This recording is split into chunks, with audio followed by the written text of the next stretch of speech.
So your girl didn't do so well with her first print-on-demand Etsy shop, and that's okay because I learned a few things that I didn't know before. It's totally different than a digital Etsy shop, okay? Let me tell you that. And in this video, I'm going to share with you exactly some things, about 3 things that I think was a big factor in my print-on-demand store not doing so well. Also, if you stay until the end of this video, I promise I'm gonna keep it short. If you stay to the end of the video, I'm gonna share with you some information because I did this video right here. If you haven't had a chance to watch it, I'm gonna link it in the description below. But some things changed just based on some feedback and some subscriber comments I got. So I got some good news. Stay to the end for that. And if this is your first time to my channel, welcome. My name is Dee Willis.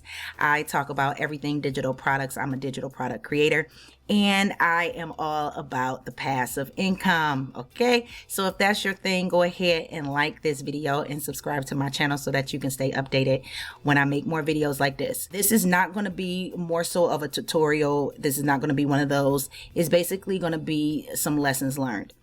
One of the very first things, and I'm gonna save the major thing for last, but one of the things I've learned doing print on demand is you need to be consistent with your uploads when you uploading. Etsy like that. You need to be in your shop daily. It seems like when I was in my Etsy shop every day, I got a lot of traction. Etsy was sending a lot of people to my shop. And when I fell off a little bit and stopped that consistency, then things kind of fell off. And I did this with no ads. Okay, so no Etsy ads. It was all organic. I believe Etsy ads do help, but they help with the visibility. It helps bring in more organic. That's what I believe, right? The second thing is I believe that I went too niche.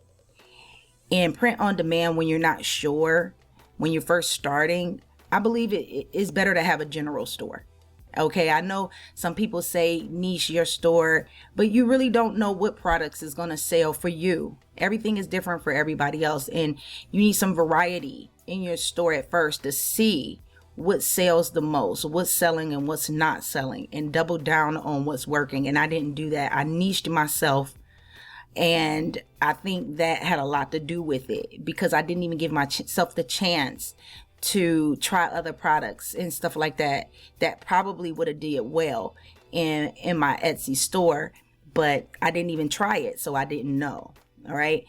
And last but not least, the biggest thing of them all is I did not budget properly for print on demand. You know, you have to have money to run a business. You're going to need your internet. You're going to need software. There's things that you're going to want to have to run your business. And a good $200-300 a month is not bad compared to having a real brick and mortar store. Believe me, I had one of those and it was thousands of dollars a month. So to put aside an extra $200-300 a month just to run your business, that is not bad at all. You know, that's a regular cable bill, right?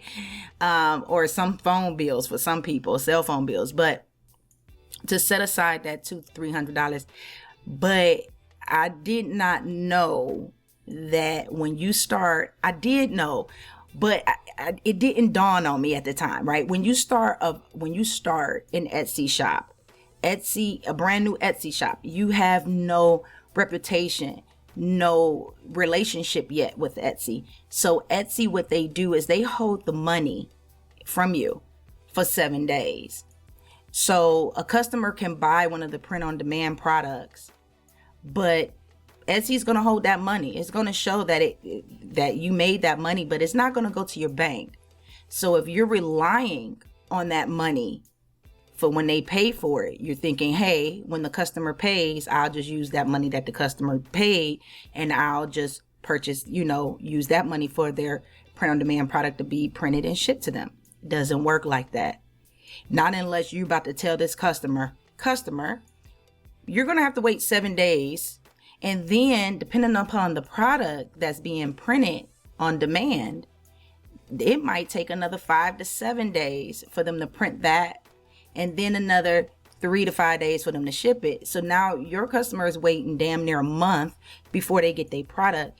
And then they're going to leave that review on you, right? They're going to put that review like, oh, it took so long to get my product. So you don't want them to wait like that. So as soon as the order comes in, you got to have to account for some upfront cash to be able to pay for this product until Etsy releases the monies back to you. So you got to front that cost up front until you've built up that rapport and Etsy releases. I want to say it's the first 90 days, if I'm not mistaken. The first 90 days, which is the first 3 months of you having your Etsy store open. Etsy is not going to give you that money, but on a weekly basis. But if you get 3 and 5 and 10 orders a day, you have to be able to front that cost. And that's something I wasn't prepared to do, right? So, but moving forward, now I know. Also, you need to take into consideration the type of products that you're going to be selling, because some products print on demand, especially if you're doing any type of metal work, it's more expensive. So if you drop a real popular, hot product and it's metal work, say for example, it's a metal work of art, and it's costing you like $40 a pop, you get 10 orders in one day for a metal product that costs us $40. You about to drop $400 just on that one day. And you're going to have to wait to Etsy send you that money back. So you got to have this money up front. So that's something else to think about, the product line that you're going to be doing for the print on demand and the cost, because hey, you might blow up. You might start hitting sales fast, and you have to be able to account for that. So my advice would be, if you are looking at doing print on demand, you probably want to get a credit card or have a credit card on deck to use for that purpose, because the credit card, it bills you on a monthly basis. So hopefully by the time that bill come, Etsy didn't release that money, you just put that money back onto the card or whatever, and then keep whatever's left over for the profits for yourself. But you should be reinvesting your money anyway, but try to designate a credit card for that. If you do print on demand, you definitely going to want to have some upfront cash and account for that in your budget, in addition to your other business expenses. And that's something that I did not do. And I believe that had an effect because I wasn't prepared to do that, right? I mean, for digital product stores, it works the same. Etsy will hold the money for 7 days, but it didn't affect me as much on a digital product. So I didn't really think of it like that when I did print on demand. It was like went over my head. But now that I've done print on demand and I've seen the difference in how it works, I know what to do a little different moving forward. So I'm getting ready to open up another Etsy shop, a different print on demand. No, I'm not going to use the same one. And that has been a question of debate too. Some people have asked, should I just revamp my old Etsy shop and just start from an old Etsy shop and things like that? To me, it just depends on how old the Etsy shop is, right? So, and also the product line, and I like to start from scratch, fresh, right? So I'm doing a whole brand new print on demand Etsy shop for that purpose. And I learned from those things. It's not going to be niche. It's going to be more of a general this time. And I'm going to be more consistent, like have a schedule on when I'm posting, instead of just trying to just post everything all at once. Cause I make so much and I try to just post all of that in one day. And I'm not going to do that. I'm just going to really give myself a consistent schedule, no matter how many graphics or not how much products I create. I just need to stop myself and say, okay, look, even though you made all of these products, you need to stop and just upload this many and inch it out, right? So that's kind of how I'm going to do it moving forward. So if you have a print on demand Etsy shop, please let me know it down in the description below, in the comments below, about how you do things and what's working for you, because and what you learned, because I would love to get some feedback on that.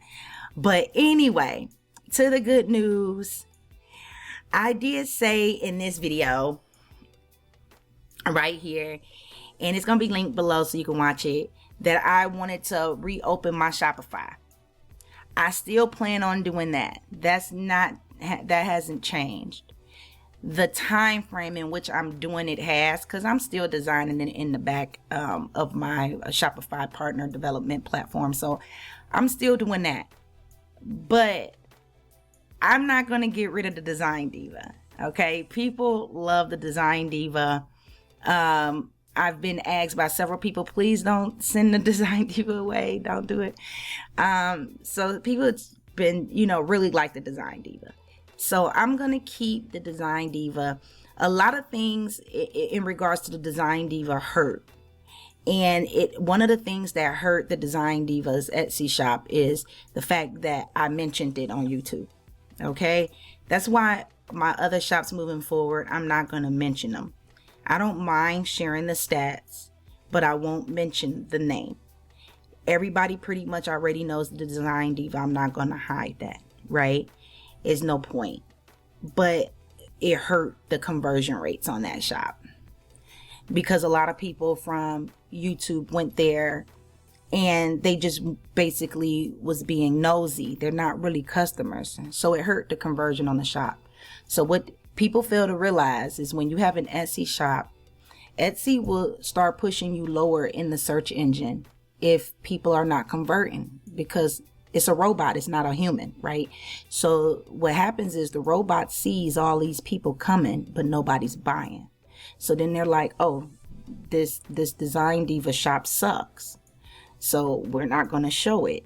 So it stops showing it, and I think when people come on to YouTube and y'all be wanting, well, why don't you mention your shop name? You showing us this, but that's why it hurts the shop owners. Even though we be wanting to share it with you, like me, I was real honest about the Design Diva shop and things like that, but it ended up getting hurt too in the process. So I was going to scratch it all together and just let it go and move everything over to my own platform on Shopify. And, some people told me don't do that, and or asked me not to do it, to keep the Design Diva. And you know what? I decided to revamp a little bit with the Design Diva. And a lot of people that come here do want to use templates and do a little bit of design custom. So I started creating a little bit different types of products on the Design Diva to help individuals who want to create like covers and KDP. I got all kind of design artists and crafters on my YouTube channel. So, because I do anything that has to do with design and making digital products, so that is the good news. The Design Diva is not going to go away. Not now. Okay. Because I was trying to phase the Design Diva out in August, but I'm going to keep her around for a little bit and see what happens. So that is the news on that. All right. So guys, this video was more of a chat and more of an update than anything else, but stay tuned. Go ahead, like the video, subscribe to the channel, because I do tutorials here. I'm going to have some tutorials listed below for you in case you're looking at creating your own designs and things like that. I have videos and tutorials on this channel that already explains how to do certain things, and I'm gonna show how to do more things moving forward. So go ahead and subscribe to the channel. It's not gonna hurt you, okay? I don't bite. All right, so all right guys, into the next video. Bye.